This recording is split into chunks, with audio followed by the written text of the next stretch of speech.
Hello and welcome to this explainer. Today we are going to look at Japan's amazing football team. Japan is really surprising the whole world right now.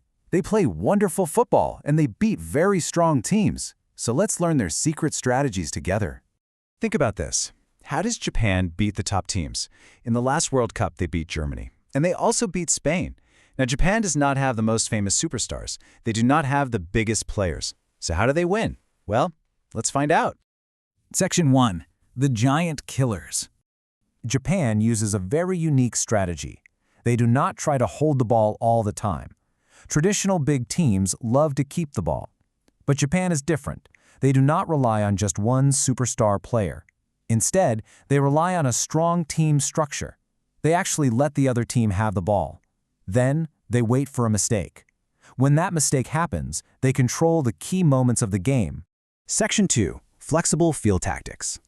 Japan changes their shape during the game. This is very important. When they attack, they use a 3-4-3 shape. They push their wide players far forward. But when they defend, they change very quickly. They drop back into a 5-4-1 shape. This creates a very compact block of players. It is very hard for the other team to pass the ball through them. Traditional football often uses strict positions. A player stays in their own zone. But Japan does not do this. Japan uses fluid movements. Players change positions all the time. If one player moves forward, another player quickly covers the empty space. It is beautiful teamwork, and it really confuses the other team. Section 3. Fast attack strategy. Japan uses clear, simple steps to attack. First, they win the ball back from the other team. Second, they pass quickly. They often use a small triangle shape to pass the ball safely. Third, players run fast into the empty spaces. Fourth, they put many players into the penalty box. Sometimes 5 players wait in the box. This gives them many chances to score a goal. We can call this controlled aggression. They do not run around crazy. Instead, they press the other team in short, careful bursts. They wait for the perfect moment. When the other team makes a bad pass, Japan attacks together. Everyone knows their exact job. They swoop in to get the ball. It is very organized, and it is very dangerous. Section 4. Manager Hajime Moriyasu. Now, let's talk about the manager, Hajime Moriyasu. He was not a famous superstar player. He had to work very hard in his life. And today, he works harder than anyone for his team.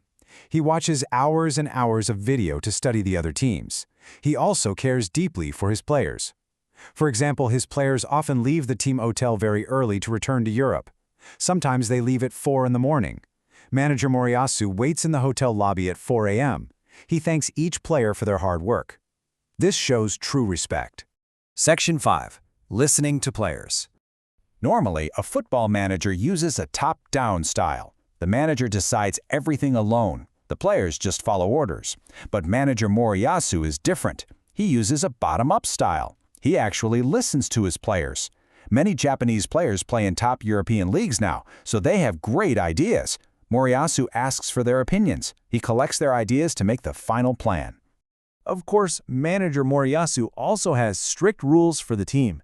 First, players must share ideas freely inside the team. Second, everyone must work hard.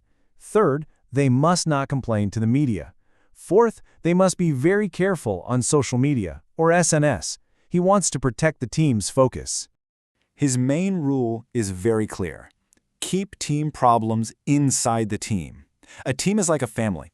If a player has a problem, they must talk to the manager. They must not complain to the newspapers or online. If a player breaks this rule, they will lose their spot on the team. This is a strict rule, but it builds strong trust. Section 6. Aiming for the cup. Many years ago, the Japan Football Association made a big plan. They promised to win the World Cup by the year 2050. At first, people thought this was just a dream. It seemed too far away to be real. But things have changed. The time is now. Manager Moriyasu and his players do not want to wait for 2050. They beat Germany. They beat Spain. They believe they have the power to win the World Cup much sooner. They have the tactics, the team spirit, and the perfect manager. Japan shows the world that smart tactics and hard teamwork can beat famous superstars. They play together as one strong unit. So I want you to consider this. Will Japan win the next World Cup? Thank you for joining me for this explainer. Keep learning, and I will see you next time.